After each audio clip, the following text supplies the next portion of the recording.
We'll now just jump ahead to JMackie, who's just wandered into the room. So good to see you. Timing is spot on, buddy.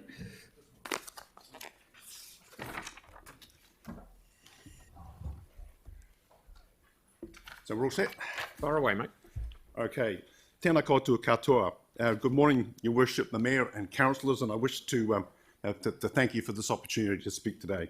My name is JMackie, and I'm a chartered professional engineer with broad experience in the city infrastructure. And as I say, I appreciate the opportunity to talk to my key points. Now, firstly, I'd strongly urge the Council to think about introducing a ban on permitting putrefiable food scraps into the green bins or directly to the organics processing plant, particularly meat, dairy and fish waste. Now, food scraps of this nature are well known to emit foul odours as they decompose.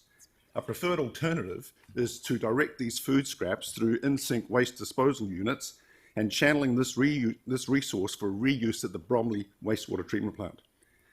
It's important to note that Christchurch has the necessary infrastructure at the Bromley plant to convert this waste into sustainable energy source by processing this material through anaerobic digesters.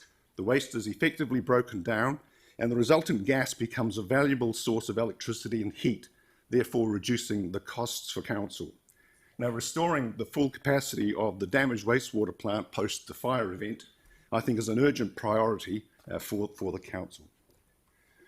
Now, in my submission, I have referenced some previous studies and would like to introduce some more recent surveys, including the 5-city survey from the USA and a very recent survey conducted by Yabble on Christchurch residents, which reveals that approximately 30% of households already are equipped with in-sink waste disposal units, and approximately 39% of these appear in new builds. These examples make a compelling case for the use of anaerobic digestion at our own wastewater treatment plant as a great option for gaining maximum benefit from those food scraps and lowering the impact on the composting plant and the odours it generates.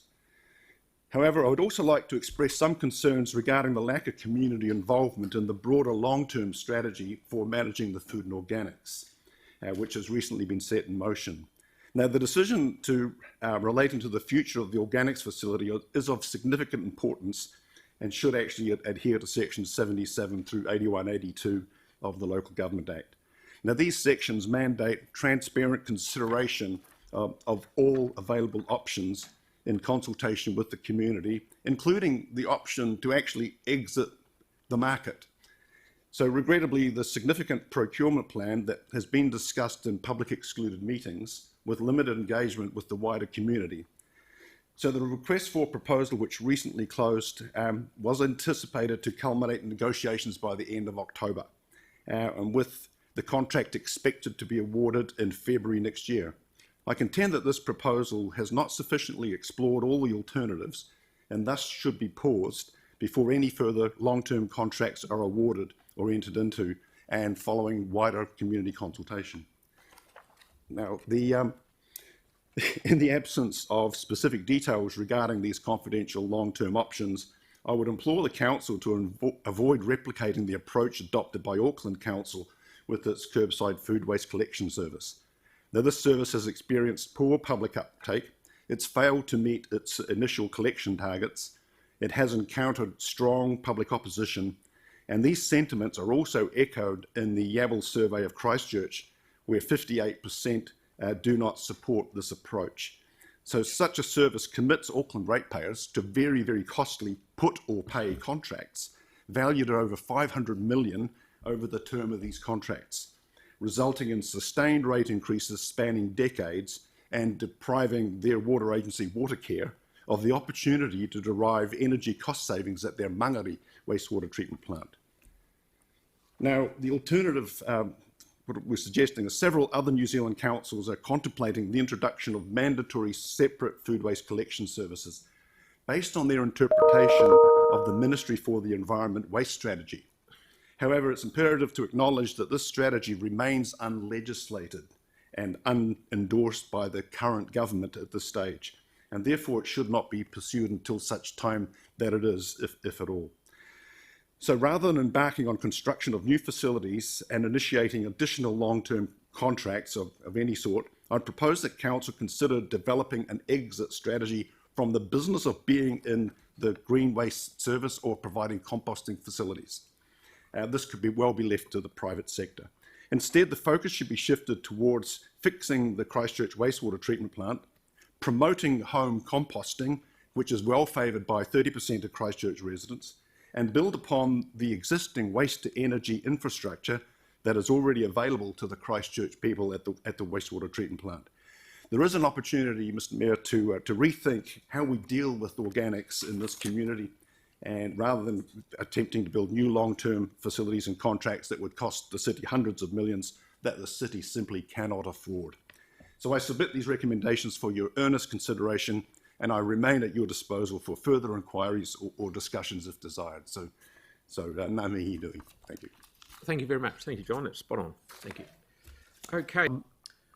I'm really interested in what's happening with the pre-treatables. We've got a former council staff member who used to work in this department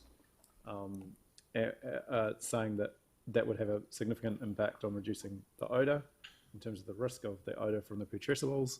We've got PDP saying they don't see that as being something that would help. How can we resolve that difference that people have got around the pre-treatables? The putrescible situation it goes back to the processing. If you were feeding the plant with a green waste stock, you would have a much different overall odour profile. So the fundamental challenge is because it's food only and green waste only. It's the feedstock that goes into the system that is the challenge. So I'm not sure what clarity are you looking for? So if we said to people, we'll no longer take putrescibles, so you just put that in the red bin or compost it at home, whatever, or down the food incinerator, for those lucky enough to have those, what contribution would that make to reducing the risk of the odour? I mean, the answer I can give you is to say we'll get advice on it, but the reality is that you would have challenges associated with would the public go through that behaviour change. So if we instructed them to say, don't put putrescible in the green bin, put it in the red bin, a certain percentage would adhere to that instruction. It's very much the case that if you've got putrescible material mixed in a compost, then that is a more difficult feedstock to process and to manage. So the less putrescible that's in it, the better the odour profile will become. But it's not a technical, there's not a specific technical answer to that. It's just a fact that this waste stream on its own, as green waste, has got a much different process and odour profile than if you put food waste or putrescible waste in amongst. Okay, so you can talk offline with Yanni with that if you like. And we can do, yeah. And Well, I think the public are kind of the ones that need to answer, right? Because it's something that they've repeatedly raised. Yeah, okay, but one of the things that I think is, and from the little bit that I've done down with Living Earth, having crucibles in it makes far better compost, far better. I know that comes with the odour problem, and I think, I might be wrong, someone correct me, that the government's direction is what we were doing was actually very good. We had food waste mixed in with our green waste. The way we were doing our other recycling stuff was good. It was sort of a model that everyone wanted. It wasn't working down at Bromley because so we had to change it, but we were heading in the right direction of what the government were looking for, and green waste and food waste mixed together was part of what they were after. Am I right, or tell me if I'm wrong, please? No, you're right. The government's strategy, as it stands at the moment, is reliant on curbside collection. It's not reliant on food waste going a separate direction. So it's focused on getting waste out of landfill, and it's reliant on curbside collections to achieve that. So therefore, the efficiency is to put both of them into the one bin, and therefore you get a more efficient, and you do get a better compost, but you get a different odour profile. Yeah, of course. Yeah. Thank you. Yeah. So are we gonna? Sorry, just you carry on. In terms of JMackie's submission, which had a number of points in it, are we able to get a more detailed sort of response to that whole issue of waste incinerators? What that would do for the wastewater treatment plant, etc. I just didn't. Yeah, be quite good just to understand what we may be able to do. I guess at a higher level, very interested in what we can do locally in terms of the composting, you know, individual action to reduce green waste going into the bin. So